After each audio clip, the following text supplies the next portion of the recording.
내가 왜 여기에 와 있는 것이야?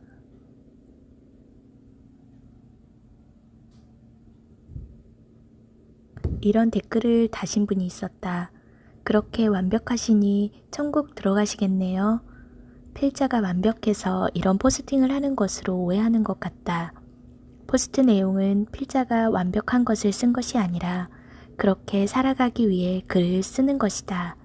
설교자가 설교 내용대로 다 살아가지 않는 것과 같다. 어떤 면에서는 반성문이고 회개의 글이다. 사람 중에 완전한 이는 없다.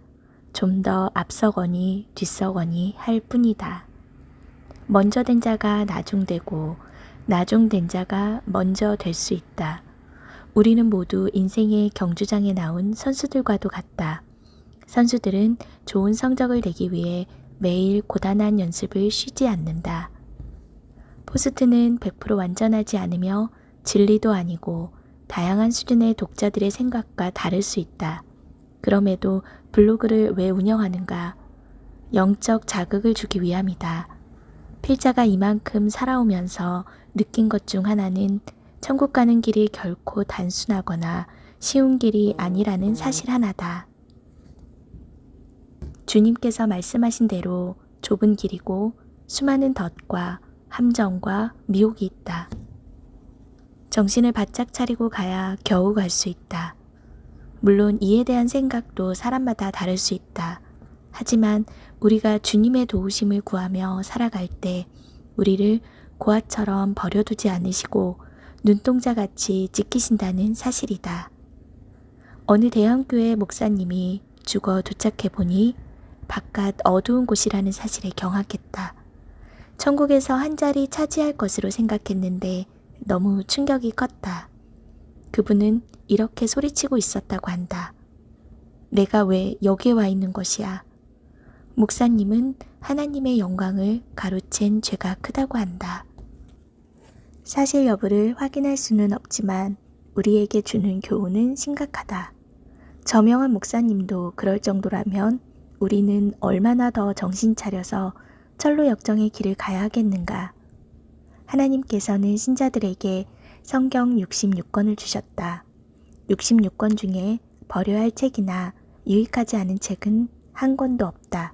그러나 어떤 신자는 성경 중에 딱 한 구절을 가지고 성경을 안다고 말하기도 한다. 그것만 알면 천국에 갈 수 있다고 확신한다.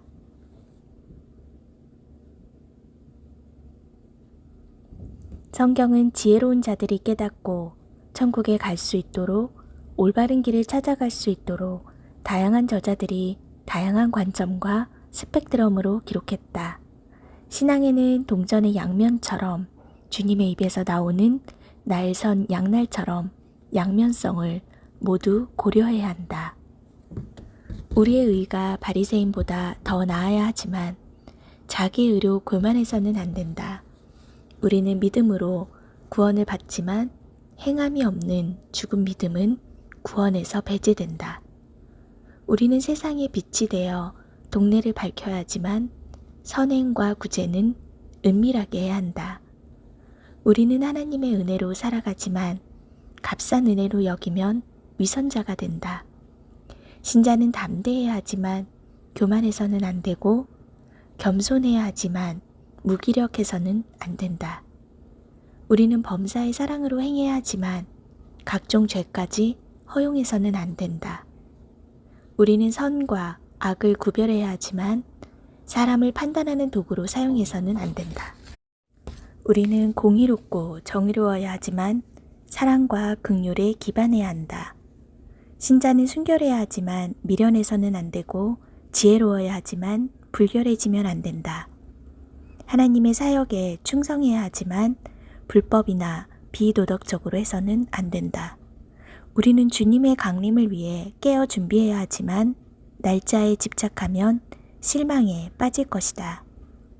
우리는 세상을 사랑해야 하지만 세상의 악에 빠져서는 안 된다. 신자는 땅에 살아가며 일상에 충실해야 하지만 땅의 영광을 위해 살아서는 안 되고 땅의 보화를 쌓아놓는 목적으로 살아서도 안 된다.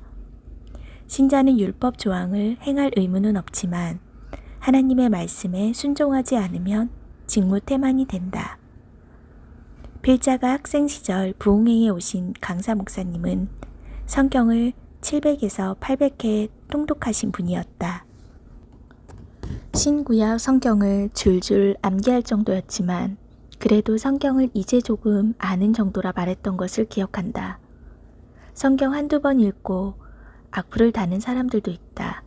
우리가 교회에서 놀라게 하는 것 중에 하나는 신자들이 성경에 별로 관심이 없어 보인다는 점이다. 성경이 너무 익숙해서 몸이 건조하고 진부하게 생각하기도 한다. 결국 지루함을 느낀 나머지 성경을 제쳐주고 산다. 관심이 없는데 말씀대로 사는 모습을 더욱 보기 힘들 것이다. 성경은 우선 많이 읽어야 한다. 하지만 더 중요한 것은 어떻게 이대로 살 것인가 말씀을 삶에 적용시켜야 한다. 우리는 성경의 세계와 오늘의 세계라는 두 세계에 살아가는데 두 세계가 따로 놀아서는 안 된다. 다니엘은 말씀을 깨닫기 위해 80세 고령에도 금식하고 죄를 덮어쓴 채 기도하였다. 그는 먼저 백성들의 죄를 위해 회개를 시작했고 하나님의 은총과 긍휼을 구했다. 가브리엘이 빨리 날아와서 말했다. 다니엘아, 내가 이제 내게 지혜와 통찰력을 주려고 왔다. 너는 크게 하나님의 사랑을 받은 사람이기 때문이다.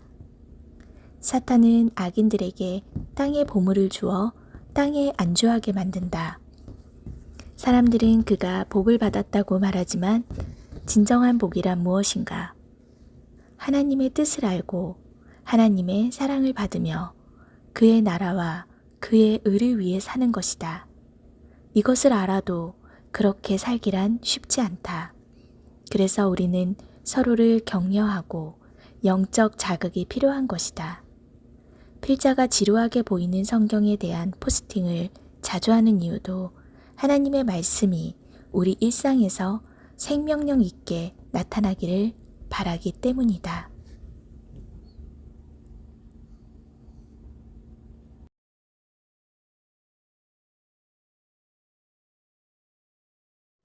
교육을 많이 받았던 어거스틴은 성경을 처음 읽었을 때 실망하고 말았다. 문학적으로 세련되고 고상한 책들을 읽어왔던 그는 성경이 평범하고 투박스러운 사람들의 이야기로 가득한 것을 발견했다. 심지어 예수님의 가르침은 평범하고 쉬워서 신학자들은 체계적이고 세련된 바울의 서신을 더 선호할 정도다.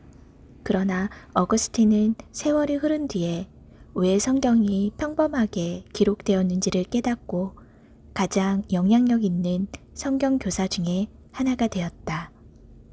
아이러니는 신자들이 성경을 읽어도 세상이 더 좋아지지 않는다는 사실에 놀란다.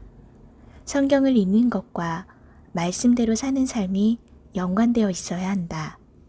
하나님의 의란 하나님과의 바른 관계를 의미하며 그 매개물이 성경이다. 우리는 성경을 통해 오늘 우리를 도우시고 가르치시고 훈련하시고 책망하시고 징계하시고 만나시고 사랑하시는 하나님의 음성을 들을 수 있을 것이다. 성경 읽기가 지루하다면 일상의 언어로 번역된 메시지 성경은 읽기가 쉽다. 단어보다 메시지를 읽을 수 있을 것이고 하나님의 현존을 경험할 수 있다.